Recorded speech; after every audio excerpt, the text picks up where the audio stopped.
right, I'm in. All right, we're gonna get it started. Switch scenes, and we are doing the recap. A new edition, a new trial show, where immediately after the tournament's over, you guys are fiending for Melee. So we're gonna talk Melee and the implications of the tournament. We are the fastest news group to go around, the quickest podcast. I'm here with Practical TAS. How are you doing? I am doing fantastic. How are you? Doing well. So I left early from the Mango. We went to get some dumplings, and then afterwards I was like, I'm pretty tired. I'm gonna go home. It's a little bit of a drive, and so I ended up watching Top 8 at home. How about you, man? I did not attend the Mango because I am not in the same country as the Mango, let alone the same city. So I enjoyed watching it this weekend from home. Awesome. So we're going to go ahead and quickly recap what we saw. First off, Top 8 has concluded. Leffen, the champion. SFAT wins the Summit slot. And then we have Swedish Nun, Lucky US Balls, Face Roll, and Kalamazoo in Top 8. So what do you think of the results? Did it kind of shake up the way you imagined, or was it completely different? I was actually very curious to see what would happen with the Summit spot, more so than the tournament, because it definitely seemed as though Leffen was the clear favorite. But in terms of the Summit spot, just the fact that some players that already had the spot may have been sandbagging would clear up paths for certain people. And unfortunately for all the people that Leffen played, him not sandbagging did not clear up their path. And it also kind of interested me that at the end of the day, SFAT was probably the favorite to get the spot at the start of the tournament and ended up getting it anyways. Yeah, I think overall, I wouldn't say he's the majority favorite. He's a 70% chance to win. But if you were to take betting odds, he has that likelihood. But split Plurality. 15 ways. Yeah. So kudos to SFAT, and a lot of the people who are on Mango's side of the bracket were like, yes, if Mango DQs himself, I have a really good chance of winning. So Reeve was crossing his fingers, and he did. I don't even know what he did, but a lot of people on Mango's side of the bracket were like, yes, I get an easier side. I think Fiction was a benefactor of it. Didn't end up panning out well for him though, regardless. Let's see what Mango's path would have been, or I guess who went in the path that he would have taken. So he lost to East Coast Jeff, who lost to Cactuar, who lost to Fiction, who lost to Swedish. And it's actually kind of interesting because Swedish ended up getting all the way to winners final, so he basically closed off that path regardless. Yeah. Fiction would have been the biggest benefactor, I feel like, here. Yeah. If Swedish had also decided to take the break, for sure. So overall, pretty interesting. I think other interesting things we can go over. GTX and also House of Pain 19 had a lot of ice climbers, and just in general, Big House also. But the ice climbers kind of choked here. Army and Chu 13th, Bananas in 25th, losing to Surfera. And so, yeah, they didn't really make the showing that I think a lot of people were expecting. What do you think? I feel like honestly, they're a coin flip. It's either on or off. And today it was off. I really don't really have much to say on the ice climber side of things. I just wanted to actually just switch topics very briefly and mention that Westball's lost in winners semifinals of pools, so his third match, and then went on an 8-set run all the way to 5th. He beat, who is this? American Dragon, younger. It was a weird bracket. Yeah, he went Blue Buddy, Shoyo, Cactuar, Ginger, and then as we saw today, he beat Duck, and then Keizu before losing to Nun for 5th. So shoutouts to one hell of a loser's run, even though it didn't end up with him getting the Summit spot. Yeah. On the ice climbers, I I'm gonna add to West Balls. Not I actually surprised. don't. So, side note, I don't think the West Balls losers run was that impressive. Really? Just because it's like he beat everybody he was supposed to beat, other than Keizu, or other than maybe Duck. Well, he beat Ginger, and everybody knows that West Balls is the worst Falco with the Ditto, right? That's the meme. It's the meme. He's not like super bad at it though. And he beat Doc, and it did for a long time. It did not look like he was going to win that set. So his losers run was beating Ginger and Duck, And Keizu, and I guess Keizu, which I who guess, beat S2J. yeah, that's a baby run. Yeah, Started a little bit earlier, but the mental fortitude to pull that off, we take those. that's true. I think that's like the West Bowl special of old, where like West Bowls would lose super early and then somehow kind of make his way to like 13th or 9th or sometimes top 8. Mm. I can believe that. I guess Where are the ice climbers? save as untitled. Oh Punching. no, don't do my boy like that. It's kind of interesting because I think there's a big misnomer because a lot of people say Mango's washed, and I think in terms of like Mango's game knowledge and overall skill, I think he's better than ever. It's just you have to look at like relative skill versus absolute skill, and I think West Bowls has gone better, like in the sense that like he's improved, but like I think everyone else, comparatively speaking, have gone better. Right, which is the point of the save video. It just, he had to put a clickbait title in there, and it kind of backfired. Yeah, but it's a meme, and Yes. if you get a meme, it all works out. So, actually, one thing I want to point out, Chu beat Hacks, which is a little bit surprising. I mean, he lost to Fiction, the Ice Climber Slayer, but he beat Hacks. I'm a little bit surprised because Hacks is back on the comp. He did very well at Canada Cup recently. And it was a clean 3-1. I did not see the set. I do not know whether or not it was streamed. I don't think a lot of the losers bracket was streamed. Yeah, but that's a surprising result to me. Is that, do you share that opinion? I mean, it's Ice Climbers. Hacks lost a face roll, which I think is the more surprising result of the two. That's like, not that surprising, is it? I don't like. I think Hacks is like really good against Sheik, and I don't have much faith in face roll despite him hitting top 8 at GTX. So I don't know. I think either way, like I think the variance factor can play aside with like Chu. Like Hacks on a bad day, Ice Climbers can definitely win. Whereas like even just like with face roll Sheik, like face roll's gonna have to win many more neutral games to get kills than the Ice Climbers. So I don't know. It seems a little bit surprising. That's a good point. Yeah. So there's that. Face roll. I'm not sure if you saw the Nun set. He was up 3 stocks to 1, and then I think he forgot how to play. Yeah. I like looked away from the screen for a second, and then all of a sudden it was tied. And then he lost. I think he was just like, "Oh crap, I might win." Yeah. And then like Nun was like, "Okay, like," because I think like Nun knew what he needed to do. Like he just like play a little bit safer and then go for the kill when like he sees face roll very scared and nervous, and Facial played very scared and nervous, and it played into Nun's game. Which is the exact opposite of what happened in Nun's set against SFAT, where he almost had the set in game 3, and then SFAT got the clutch and then just demolished him twice on Dreamland.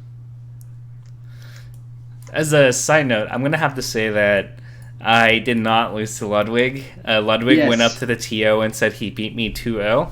When I was commentating the whole time. Yeah, we sussed that out in the Melee Stats podcast Discord, which you should join today. But yeah, that's for a very brief moment in time we were all like, no, don't let it be true. Dude, Tafo is our best player. We can't Dude, let this I happen. whooped. So context at TwitchCon. It was a couple people in the industry that are also like smashers. So it was me, Atriarch, Nathan Stans, the co-podcast of Esportsmanlike Conduct, a guy from Summit, I forget his name, he's a Falco player, Ludwig, and Brian Tran, my coworker, and we did 3 versus 3 crews. And like, I was always on the opposite team of Ludwig, and like, they would send like our first guy would lose, and then I would have to clean up the first guy, and then they counterpick Ludwig on me, and then like I like 3 stocked him. Ooh. Like, I think I literally took like 10 stocks in the first crew battle out of 12. And then in the second crew battle, we did a salty run back, and I took 9 stocks, and I included 4 of Ludwig. So that should tell you the difference between Ludwig and me. So the 2-0 was fake news. It was absolutely fake news. Okay, so congrats to SFAT for winning. I don't think it was like surprising, but if we ran this 100 times, I don't think SFAT gets it 100 times either. Is the way I see it. No. Probably, I don't know, 20 or so. The most of any individual person, but definitely not a huge amount. I think who I'm disappointed by actually is Fiction, because I think he got his dream bracket where he played Cactar into Falcon and Sheik, like, or he would have played Swedish into or he would have played Swedish. He did play Swedish, yeah, and he lost that, which was surprising. And then Fiction kind of drawn afterwards saying he wished he had food. And then like, but if he won that, then he would have had none, or some combination of like Swedish and none. I think in winners. Yeah, he lost to Swedish, and then he beat Cactor, lost to Swedish, and then would have played none in winners semis. So, unfortunate, because that was like the best bracket he could have asked for. Mm-hmm. And then if he had none and beats none, then even if he loses to Leffen, all he needs is to beat SFAT to get the spot, which I don't think he's favored in. Is he favored in that? Again, sorry, what was that? Is Fiction favored against SFAT? I don't think he's favored against SFAT. I think it's close. I think it's like 40-60. So it was his best shot. He just couldn't pull it out. Yeah. Maybe Swedish's donors tell him not to try hard next time if we rerun this tournament. Yeah. And instead he has R2 Dilu for winners quarters. Yeah. That would have been interesting. So, kind of recaps SoCal upsets. So, Sunfaro beat Miles. Yes. Sunfaro's beat Miles, who's actually a pretty good Falco if you see him in Tuesday Mode training. Ex League of Legends pro. Really? Yeah. It's kind of funny because he was a support main in the LCS, and now he's just grinding. Smash now. He goes by Dage, Dayge. And then so I'm friends with Miles. He was like, "Oh, I lost to some guy named Sunfaro." I was like, "Oh man, that sucks." And then later you find out that day that Sunfaro also beats Bananas and Moki, which was probably the big surprise of the tournament on day 1. And then I thought his name was Surfaro. Or Surfaro, yeah. Yeah, he beat Bananas and Moki. That was amusing because Moki had mentioned that he wanted to take out Bananas and get that summit spot, and then not only does he not get to play Bananas because somebody beat Bananas, but that same somebody beat him as well. So it's one of those weird situations that happen. I remember that happened somewhere else where Harriet the Guy, it was Swedish Johnny or SJ and Harriet the Guy, and Harriet the Guy ended up beating both of them. So interesting stuff there. The more important stuff, fun tournament, commentary. I'm not sure if you listened to it. Was out of commentary was wild. I'm okay with it. We need that like one DGen tournament a year. Yeah. But whew, there was some stuff in there. Let's just say Mango's not going to be Mr. Nintendo any longer, and leave it at that. That's so funny. It was a great event. I was laughing at home when I was listening to the commentary. So I'm kind of happy I went home to watch it because I wouldn't have heard it live. Mm-hmm. Mm-hmm. They were afraid that they were yelling too loud and there was going to be a redo of, I think it was the last Mango, where they were yelling too loud and Hugs got angry. They were afraid that they were just going to do that all over again. Yeah. So what's going on here? So most importantly, we had a fun tournament, commentary unique for its event. I don't mind either. And then now we kind of talk about Summit. So I'm pretty sure there's going to be like some Summit. Is it like 6.5 or 7.5? I think it's the point 0.5 prior to, so I think it's Okay, it's 6.5. 6.5. That makes sense. And so now we have our lineup of Muta King, H-Box, Wizzy, Plup, Axe, Bananas, Amsa, Mango, Leffen, Zane, Shiawea, Slox, KGH, Swedish, Rishi, and SVAT. Hmm. And so it's kind of like the next question is like, how do we begin to seat this? Obviously, I think the 8 people that are invited get seated 1 through 8, Yes. unless that changes. Oh, I have 2 SVATs in here. 3, 4, 5, 6, 7. Oh, who am I missing? I am missing somebody. Shiz, SVAT, Bananas, Zane, Rishi, KGH, Swedish. Uh, I am missing somebody. Axe. Axe. Oh, yeah. More or less what we expected. I know that, like, the 7 through. Wait, Zane got invited, right? Yeah, Zane was invited. I'm still missing somebody. No, we're good. That's 8. Oh, you had Zane there. Slacks. Slox, yes. You had Zane twice as well. Okay. Okay, so it's gonna be interesting how we seat this. I think there's implications. So first off, I want to seat this, hypothetical seat it, and then see what kind of happens as a result. I mean, I think it's pretty safe to say that out of these players, Axe is the next best seed, Yes. and then it's Pretty probably, SVAT. Might be SFAT, might be Swedish. Okay, and then Swedish. I think it's SFAT Swedish for the next 2 for sure. I don't know which order. Shiz is probably last. We can get that Shiz out is of the. pretty cleanly last, yeah. And then this is kind of where it gets weird. Mm-hmm.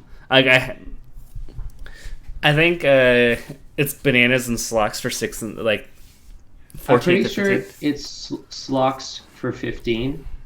Bananas, I would give the benefit of the doubt because he qualified his Yeah. way in, for sure. I actually was originally thinking they might just put all the qualifiers, 9, 10, 11, but that would make really unbalanced groups. So it's probably for the best if they don't do that. So of the remaining 3, Bananas, Rishi, KJH, I don't have a lot of confidence in the order that I would put them in. But I can guarantee you that it's the funniest if we put Bananas in the middle of those 3 because then he gets to play Muta King round 1. Oh, that'd be funny. And then Muta King's gonna tweet out that he plays Ice Climbers and there's a conspiracy against him Yes. to lose, even though When he has this- not played Yeah. against an Ice Climbers in like forever. At least like the past 12 months. Is that the statistic? It's been something absurd. It's been absurdly long. Yeah. And then he's gonna message you if he knows that you're the guy that organizes it. Yes, and I will tell him that I am not because I'm not. I will tell him message Slime because Slime's in charge of this stuff now.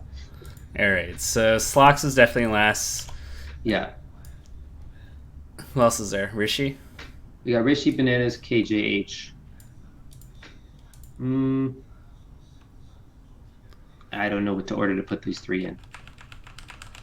What's KGH done lately? Didn't he just lose House of Pain? Okay, From second? he's 6. He beat Laud twice and lost to Boyd. Okay, we're gonna do Bananas, Rishi, Possibly twice. KGH. You gonna put Bananas up top? Yeah. All right, we're gonna seed Mango 4th, so that the Muta King Bananas matchup still happens. All right, I want to see how pools works now with this being the case. You're in luck because you've got the guy who made the pool system right here. All right. So what that means is that pool A is going to be Leffen, Plup, Yep.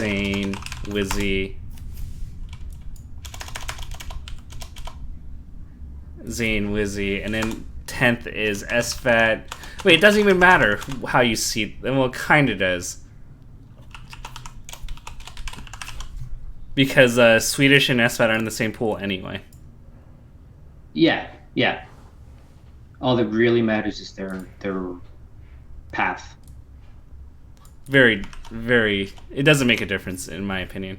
Yeah, it does not. H-Box, Mewtwo King, Mango, Amsa, and then we have the 9 seed Axe. Mm-hmm. 12 and 13 are Bananas and Rishi, and then we have Shiz. Yes. And it's a straight by seeding bracket. So one versus 8, 2 versus 7, and then round 2 is winner of 1 and 8 versus winner of 4 and 5. Okay, no swapping like last time? No swapping like last time. We got rid of that. Players were pissed and the viewers were very confused, Got it. even though it made sense. That means That's we're gonna neither have here nor a. there. That means they're gonna complain later about repeat matchups, right? Because that's a consequence of it. No, we actually, the way it's set up, we still avoid any repeats in pools, and we're trying to do our best to avoid repeats in bracket as well. But there's guaranteed no repeats in pools. What happens is for round 3, you'll have 4 players that go in each pool. You'll have 4 players that are 1 and 1. Exactly who. 2 of them who won their first match and then lost their second, and the other 2 lost their first match and won their second. And the top 2, the first 2 will be paired randomly with one of the bottom 2, but randomly unless there's already been a prior match, in which case you have to play against the other person, guaranteed. Okay. So there's 100% no repeats in pools. Got it. Well, this is going to be pretty interesting. So, given that, we have a rematch of SFAT Wizzy. Yes. This might be a tough, unexpected pull for for Zane. Like, where I think the Swedish Zane matchup is a double down. Yes, for sure. Swedish Zane is not the well, then again, Zane's only the 6th seed of the tournament, so that's not surprising. But yeah, Swedish Zane is a very interesting first match for both of them.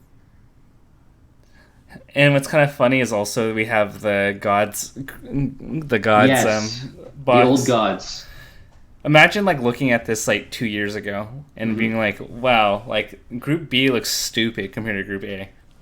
Yeah, absolutely. Absolutely. I really have nothing So- to add to that. I think regardless of whether or not you swap Bananas and Rishi, I think both of those are interesting because Rishi beat him last time. Right. So Right. I imagine 2 universes here. The first universe is Mewtwo King seeing that he plays Rishi. He's like, what the heck, guys? You guys are purposely rigging the bracket so you guys are putting against people. Honestly, like Summit always tries to rig it against me, TBH. Or we go the alternate universe where it's Bananas and Mewtwo King complains and tweets, wow, there's a conspiracy against me, TBH, that I have to play against Ice Climbers and lose all the time. TBH. Anyway. Yeah. Um, I mean, the only real solution here is that we just stack Mewtwo King's Road with like the easiest opponents he can get, because otherwise we're colluding against him. Absolutely. So I think, let's see. I think most of these matches are probably going to be washes, at least in the first one. Like Leffen, Slox. Leffen's probably going to win like 99% of the time. Plup, KGH, I can see Plup winning like 95% of the time. Zane, Swedish, interesting. SFAT Wizzy is going to be interesting. SFAT won last time. Hardingbox, Shiz, I just do not see a world where Shiz wins that matchup.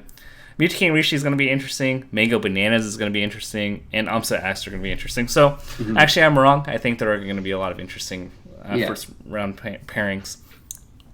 I'm actually, if this is what the setup is, I'm actually very pleasantly surprised, because the round 1s for last Summit in general didn't seem to be that cool.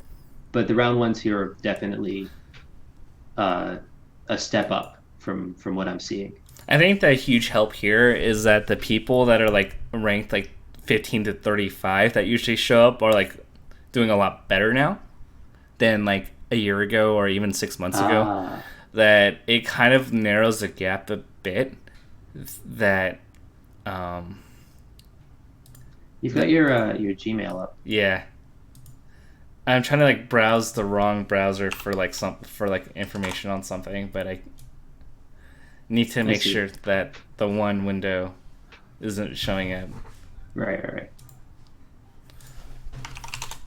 But yeah, The round twos are probably H-Box versus the winner of Axe Amsa. And then if there are no upsets, Music King Mango, the classic. And on the other side, we'll have Leffen versus the winner of Wizzy SFAT. And for SFAT's sake, I kind of hope that Wizzy wins round one. And then probably Plup versus the winner of Zane Swedish, which is probably Plup favored either way, but still an interesting match regardless. yeah, I'm not gonna be able to predict these pools. It's gonna be hard for me Yeah, because of there's like course. so many just scenarios that kind of are codependent on like other 50-50s. But Hmm. nonetheless, I think day one's gonna be pretty interesting, and I'm pretty excited to how this ends up shaking out. Yeah, we also changed the order of matches so that everybody's playing on both days. We found last we the original thought was that you want to have the players prep and only have to play for one day out of either the Friday or Saturday. But we realized that that gives not the potential for it, but like the possibility or the impression of a potential for collusion where you like try to aim for a certain spot because you want that round one matchup in bracket. And so what we're doing at this time around is trying to get the deciding matches, which are the 1-1 that decide whether you start bracket and winners or losers. Those matches are going to be uh, the last four that are played. So that mitigates or completely eliminates, if possible, the chance that somebody could say, "Oh, I might want to lose this match to get a better round one in bracket." And yeah, that's what the side effect of that is that everybody plays on both days. So you'll see we go cross pool on both the Friday and the Saturday. So, since we're not going to be able to like really figure this out, thanks for really like explaining. I want to hear your 90, 50, and 10 predictions on Summit. Single Summit's results.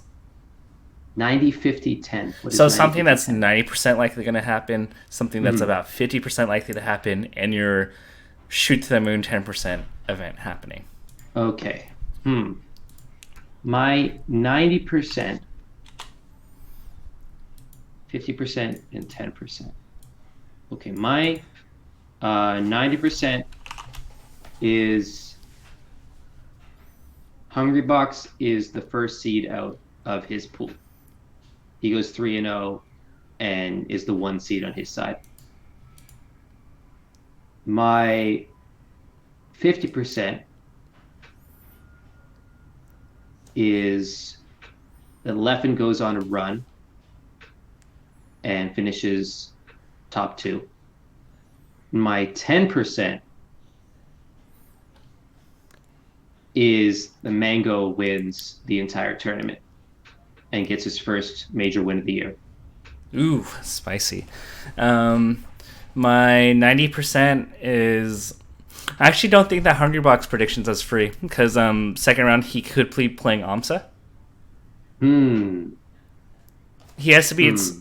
Amsa and most likely Muta King or Mingo. Right. So it might be like 80%, 70. It might Yeah. be the 70 to 80, but I feel you on that. It's a very likely scenario that Hungry Box is going to be the winner. My 50%, my 90% scenario. Hmm.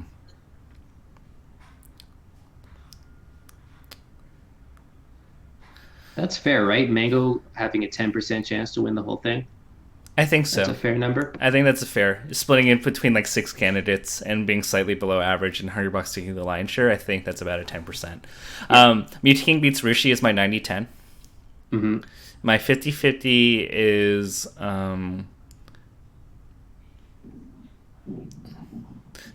Plet making out as the first seed in his pool.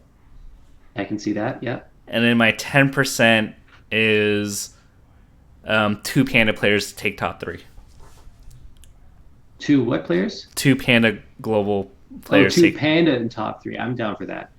I respect that. Now, if you have Plup at 50-50, does that mean he's got a better chance at being the one seed than Leffen does? It was like 50-ish.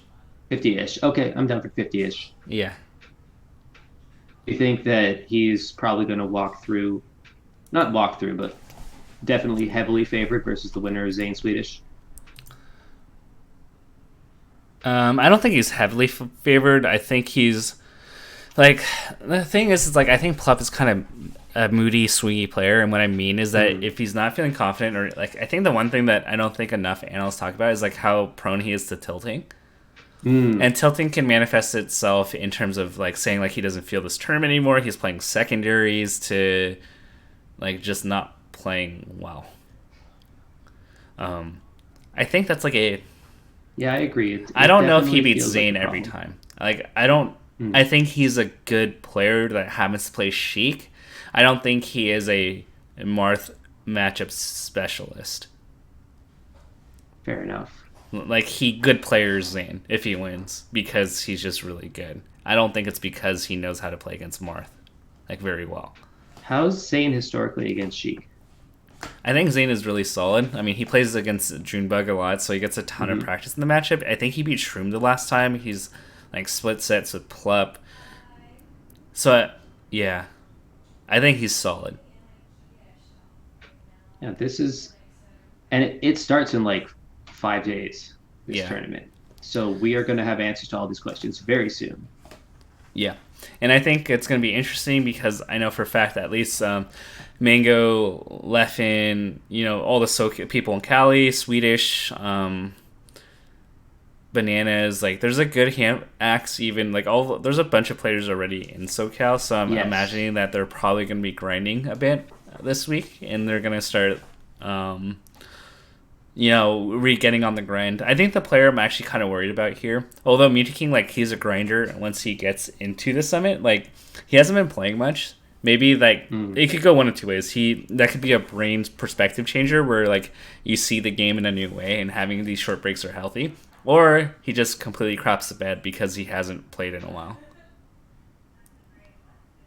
Yeah. I mean, I don't see Mewtwo King as the kind of player to completely crap the bed on after taking long breaks. I feel like his play style and his mindset lend very well to having that sort of baseline level coming out of even long breaks. But maybe he might be distracted this time around with his book, with Ultimate coming out soon. I don't know, with the stream life, but I don't really see it. I think Mewtwo King is probably going to come out to Summit. Maybe not swinging, but definitely competent. He's going to do the procrastination study session the night before the test. Yeah. Yes. Exactly. Exactly. I think the other last important point before we kind of close on this discussion, thanks for coming in. I have like a bunch of like Korean like spicy paste on me that I'm just noticing. I just made a marinade, so like my hands are like really like red. It's hard to see on stream. Lack of coaching. I actually got this email really early, like Right. saying that I wasn't even allowed to buy a pass. Yes. And I was like, Yes. hey, like I'm not even a coach. I'm not coaching anybody. I came to buy a pass, so I got the worst of both worlds. But I am going to be going to the summit for different reasons. How do you think that's going to affect the outcome here? I really don't think it's going to have a huge effect. Partially because I believe the Summit House has net play, so I expect to see Hungrybox grinding the hell out of net play with Crunch Do you think instead of they're going to fly playing side Crunch to by the West side. Coast? He'll play cross country. Yes. The lag It's, free it's cross lag country. free cross country. I think they'll make it work. I don't know. That would actually be really funny. Fly him out just to play net play from like some other location in Well, California. the Team Liquid facilities is in SoCal, so I mean that's a Ooh, play. that's a pretty good play. Not gonna lie. Or But you just see Crunch in the backyard. just like over the fence, the other side of the fence. I honestly don't think that coaching being allowed locally versus not allowed locally will have a huge effect on the outcome, especially considering the fact that not a lot of these players have dedicated coaches. I mean, what we have SFAT and HBox, right? Yeah. The other coaches were just like people who were affiliated with the same team that talked.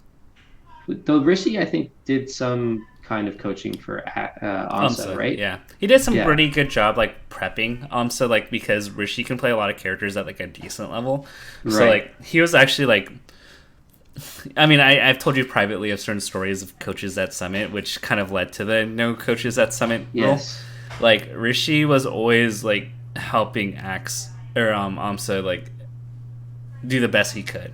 right. So I think the trick is Rishi actually avoided the no coaches rule by getting into Summit himself. So now he can still coach AMSA. Yeah, so that's a smart move. I'm not sure. What if they end up having to play each other though? They're in the same pool. Yeah, that's actually a decent possibility of happening. It's yeah, because Because it there's like would, a likely scenario where they both go 1-1, right? yes, Amsa exactly, loses yeah. to H box, or Amsa beats Axe, loses to H box. Rishi loses to Meat King, plays Bananas and beats Bananas. Yes. Yes, exactly. Then it's 50-50 or better that they would play in round three. Yeah.